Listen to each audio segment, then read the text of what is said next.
Hello guys, welcome to our channel. So आज हम discuss करने वाले हैं difference between pop and op. ये क्या होता है तो जरा जानेंगे हम। ऑप का मतलब क्या होता है और पॉप का मतलब क्या होता है। तो सबसे पहले अगर हम बात करेंगे तो ये सी लैंग्वेज का पैटर्न है। ठीक है, अभी हम किस पे बात कर रहे हैं, मैं थोड़ा सा जिसको जो है चेंज कर ले रही हूँ। ठीक है, हाँ ओके। ठीक है, तो अभी हम बात कर रहे हैं किस पे, सी लैंग्वेज के पैटर्न पे बात कर रहे हैं कि सी लैंग्वेज के अंदर ऑप्स और पॉप्स लैंग्वेज क्या होती है, इसके बारे में हमें क्या करना है, यहाँ पर डिस्कस करना है। ठीक है, तो हम अगर बात करते हैं कि आपके डिफरेंशिएशन में पॉप्स का मतलब क्या होता है। देखिए, पॉप्स का मतलब होता है प्रोसीजर ओरिएंटेड प्रोग्रामिंग। क्या होता है? Procedure oriented programming. And ops का मतलब होता है ऑब्जेक्ट ओरिएंटेड प्रोग्रामिंग। ठीक है, अगर हम बात करेंगे दोनों में डिफरेंस क्या होता है तो ध्यान देंगे, प्रोग्राम बनाते समय फंक्शन पर ज्यादा ध्यान जो देते हैं। ठीक है, क्या करना होता है, जब भी हम प्रोग्राम जनरेट करते हैं तो हमें प्रोग्राम पर ज्यादा ध्यान देना होता है।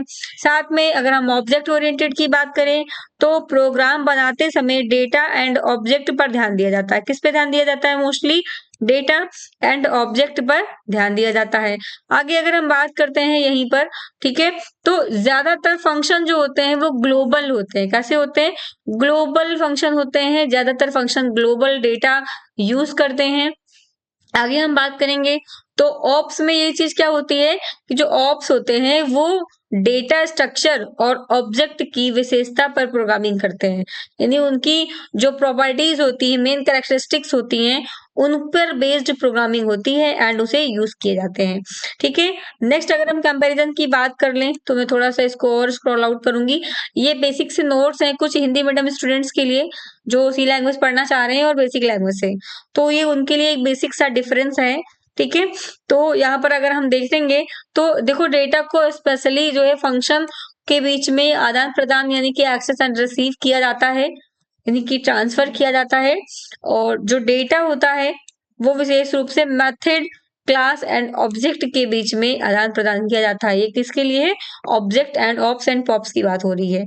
ठीक है, फिर बात करेंगे हम यहाँ पर, बड़े प्रोग्राम छोटे छोटे पार्ट में डिवाइड होते हैं जिसको फंक्शन बोलते हैं। क्या बोलते हैं? फंक्शन बोलते हैं। और यही चीज अगर हम ऑप्स में जानेंगे तो यहाँ पर बड़े प्रोग्राम्स को, जो ऑब्जेक्ट्स ओरिएंटेड होते हैं प्रोग्राम, बड़े प्रोग्राम्स को छोटे छोटे पार्ट में डिवाइड किए जाते हैं जिसको क्या बोला जाता है? ऑब्जेक्ट बोला जाता है।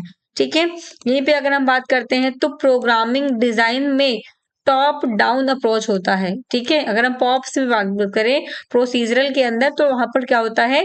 टॉप डाउन अप्रोच को फॉलो किया जाता है। एंड जो ऑप्स लैंग्वेज होती है वहां पर प्रोग्रामिंग डिजाइन में बॉटम टू अप अप्रोच का यूज किया जाता है। तो ये था कुछ बेसिक सी इंफॉर्मेशन।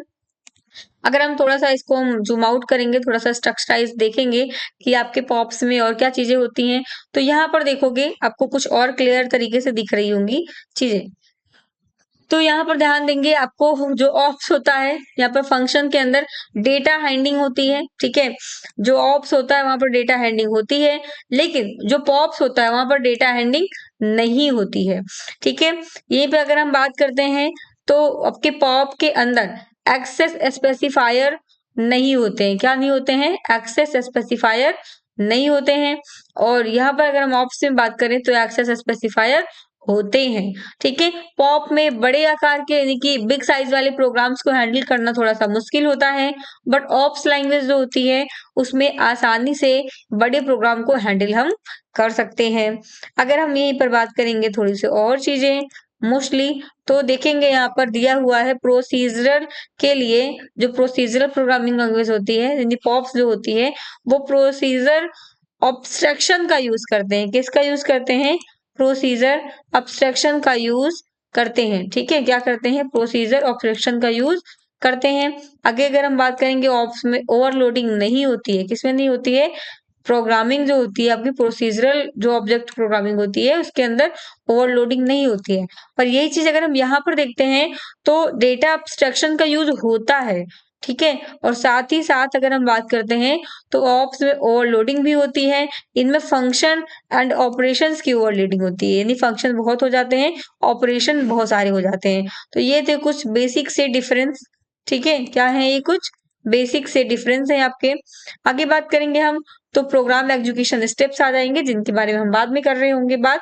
तो अभी के लिए इतना ही रखते हैं। Okay bye bye, take care. Channel पे पहली बार विजिट किए हैं तो सब्सक्राइब कर दीजिएगा। आपको सी लैंग्वेज की प्रॉपर स्पेसिफिकेशन और आपको प्रॉपर प्रैक्टिकल वीडियोस भी मिल रहे होंगे। Okay bye bye, take care.